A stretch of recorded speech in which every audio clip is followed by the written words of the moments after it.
Hadrat Sayyid Nur Muhammed Badawani. Hadrat Sayyid Nur Muhammed Badawani was one of the great awliya, those loved by Allahu Taala. He is the 26th in the chain of great alims, Islamic scholars, and awliya known as the Silsile aliye, chain of blessed awluya, as-Sunna, the itiqad of belief which is required in order to have correct iman, who invite people to Al-Haqq, Allahu Taala, show them the straight way, and lead them to seadet ebediye, endless blessings of this world and the next. He was a Sayyid, descendant of Hadrat Huseyn, radiy-Allahu Taala an, may Allahu Taala be pleased with him, a descendant of Prophet Muhammad alayhis-salam, invocation, wishing peace be upon a prophet or an archangel. He was from the city of Badaun in India. He passed away in Hijri, year 1135, Miladi year 1722, in Delhi. His turba, tomb, is located on the southern side of Delhi, to the west of the turba of Nizamuddin Awliya, and is frequented by many visitors. Hadrat Sayyid Nur Muhammed Badawani received his ilm, Islamic knowledge, and faid, spiritual enlightenment, blessings and favors that come from our Prophet's alayhis-salam qalb, spiritual heart, through the qalbs of awliya, from Hadrat Muhammad Sayfuddin Farooqi, the grandson of Hadrat Imam Rabbani, a great alim and murshid kamil, perfect spiritual guide. He also studied ilm under Mirza Hafuz, one who knows by heart 100,000 hadiths together with their transmitters, Muhsin. He was trained and given ijaza, diploma testifying to the holder's authority on Islamic knowledge, in the lessons in suhba, companionship of a prophet or wali, talking about their blessed lives or reading their books, of Hadrat Sayfuddin Farooqi. He advanced so much in ilm that he became the unique alim and murshid of his time in the ilms of sarf, changing base words into different examples. Nahu, how Arabic words are written and why. Mantiq, logic. Mi'ali, meaning tafsir, explanation of Quran al-Karim. Hadith, sayings of Prophet Muhammad alayhis-salam. And tasawwuf, purifying the heart, spiritual development. The people of tasawwuf took pride in him. People would rush to attend his suhbas to benefit from his faidi.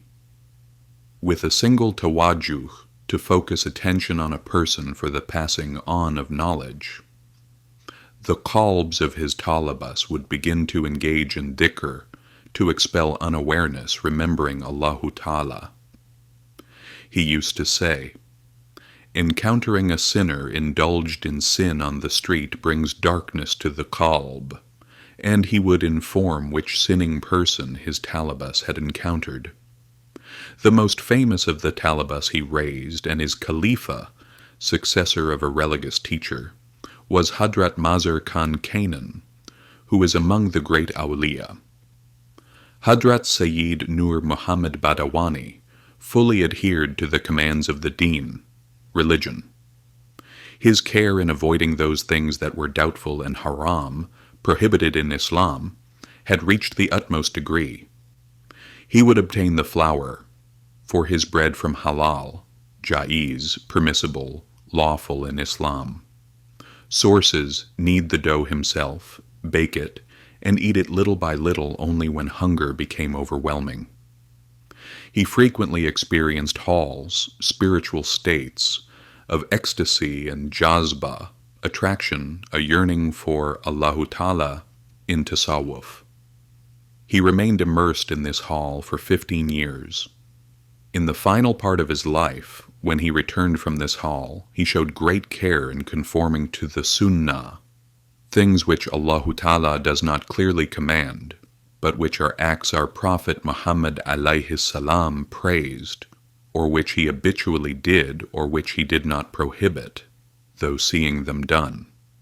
And in adab, Islamic etiquette, good manners, high morals, decorum, decency, and adat, customs, he meticulously followed our Prophet sallallahu alayhi wasallam, salatu salam, invoking that Allahu Taala grant all kinds of goodness and superiority on Prophet Muhammad alayhis-salam in this world and akhirah, hereafter. He constantly kept books describing the life and high akhlaq, ethics, virtue, morality, manners of our Prophet sallallahu alayhi wasallam with him, read them, and tried to conform to our Prophet sallallahu alayhi wasallam in his own halls and actions. On one occasion he mistakenly stepped with his right foot while entering the toilet. As a result, his halls in tasawwuf were blocked. After pleading and making du'as, supplicate, pray, to Allahu Taala for 3 days, his halls were restored. He completely avoided associating with those attached to dunya. He was extremely cautious about the halal nature of his food. He was always in a state of muraqabah, awareness that Allahu Taala is perpetually aware of all things. Thus, by forgetting everything except Allahu Taala and turning to Him, he engaged in so much ibadah and ta'at, obedience, that his back became bent. He said, "For 30 years in my qalb, I have not had the desire to eat things that are a natural nourishment for humans. Whenever I felt the need to eat, I would eat whatever I found near me." He would eat only once a day.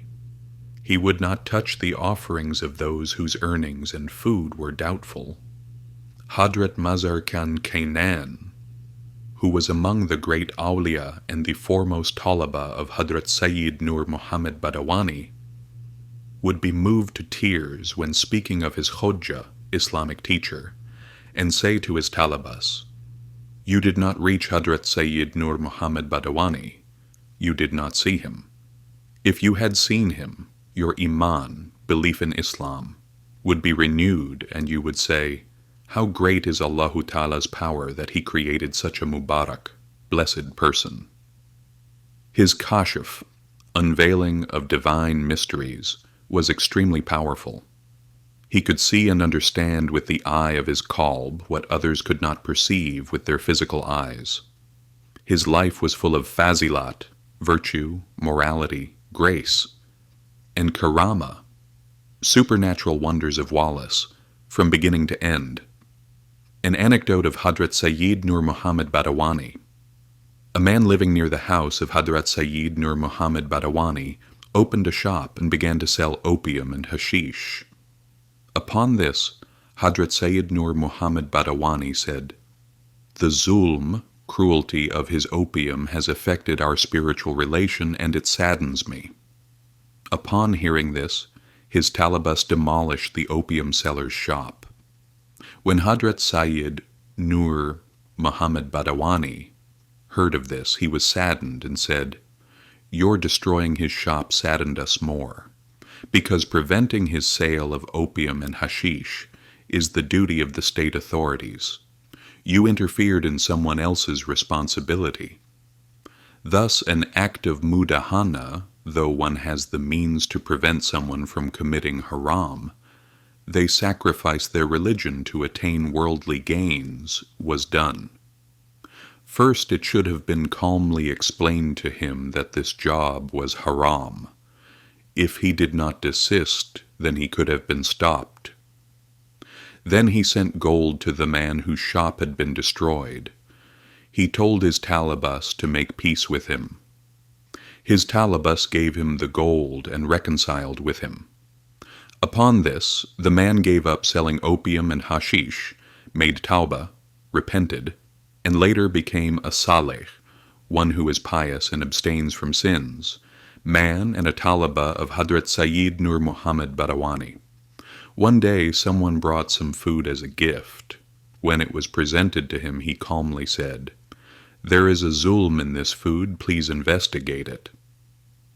They insisted that the food was halal, but upon investigating they realized it had been prepared with the intention of show and display.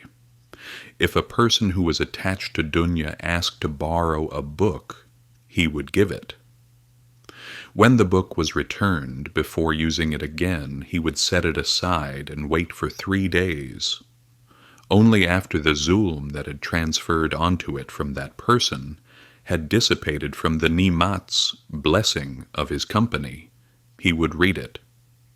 Hadrat Sayyid Nur Muhammed Badawani said in his heart-healing suhbas, "One must protect the stomach and the tongue, for if a person is afflicted with shahwa, desire to satisfy one's nafs, their days pass with ghaflat, forgetfulness of Allahu Taala, and laziness, and he is deprived of reaching Allahu Taala. If the tongue tends to speaking, the qalb does not become accustomed to dhikr, for the sin of the tongue is greater than all other sins. One must have adab with all limbs, both inwardly and outwardly. One must remain silent and speak only when necessary. The eyes must be protected from looking at unnecessary or harmful things. It is said in mal, meaning as reported by the alims of tafsir, explanation of Quran al-Karim, of a hadith al-Sharif, sayings of Prophet Muhammad, alayhis-salam, those who secretly and with nazar, attention sight, or harm caused by an envious or overly admiring gaze, look into the rooms of Muslims are munafiqs, hypocrites, those who hide their kufr in order to mislead Muslims. One must always be in a state of having wudu, ablution ritual washing of certain parts of the body for salat and ibadah, including before eating and sleeping. The benefits of this are many, and one must not be ghafil, forgetful of Allahu Taala, unconscious of it. One must avoid listening to idle words. The corruption and distraction of the qalb often arise from this. Those who frequently listen to idle words are addicted with the love of dunya, and are destined to perish. One should not scold anyone, because this does not befit those seeking the way of haqq, truth, right reality. If one treats people kindly for the rida of Allahu Taala, their nature becomes accustomed to beautiful akhlaq, and they are saved from rage and getting angry over trivial matters. One must avoid kibir, arrogance. The sign of kibir is seeing oneself as superior or others as inferior. It is a very great fault. One must avoid UJB, self-love. The sign of UJB is admiring oneself, one's own intellect and opinions, and refusing to accept advice from anyone. A person with UJB thinks they know much and thus err often.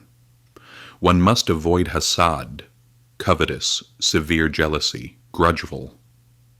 The sign of hasad is wishing that the blessings Allahu Taala has given to someone be taken away from that person. When no one is around you, do not say, "I am alone." Say, "There is one watching me." Do not think that Allahu Taala is unaware of you for even a moment, or that the things you do in secret are hidden. The wise person always checks their qalb. They fulfill what Allahu Taala commands, and avoids what He prohibits. They are never ghafil of Allahu Taala, and are not lazy in fulfilling His commands, but remain alert. Such a person is cautious in their affairs. One who does not possess these 4 qualities cannot be considered to have AQL, intellect, wisdom, reason, or to be an owner of ilm. First, fear of Allahu Taala. This is the beginning of all goodness and virtue. Second, haya, bashfulness, decency, modesty. Nobility is understood by this. Third, hilm, tenderness, mildness, moderation. Fourth, generosity to those under one's command. Haya is of 2 kinds. First, a person's haya before Allahu Taala when about to do a forbidden act. Second, being ashamed before people when about to do something they dislike. Haya is a veil between people and evil things. It is the best cure for ugly and dislike things, but when haya is gone, they no longer have a cure. Those who do not have haya before people will not have haya before Allahu Taala either. One of the greatest benefits of having haya is salvation from Jahannam. Tawazu, being humble, having humility, being modest, for the sake of Allahu Taala, is of two types. First, tawazu towards Allahu Taala. This means that the person performs ibadah and good amal pleasing to Allahu Taala without riya, ostentation, or ujb.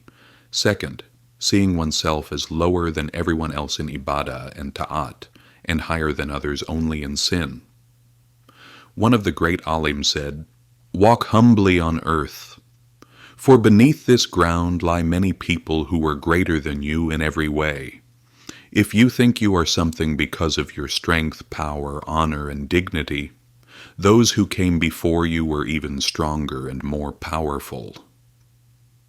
Beautiful akhlaq earns the love of others. Bad akhlaq earns hatred and resentment. The most generous of people is the one who does good and kindness to others without expecting anything in return.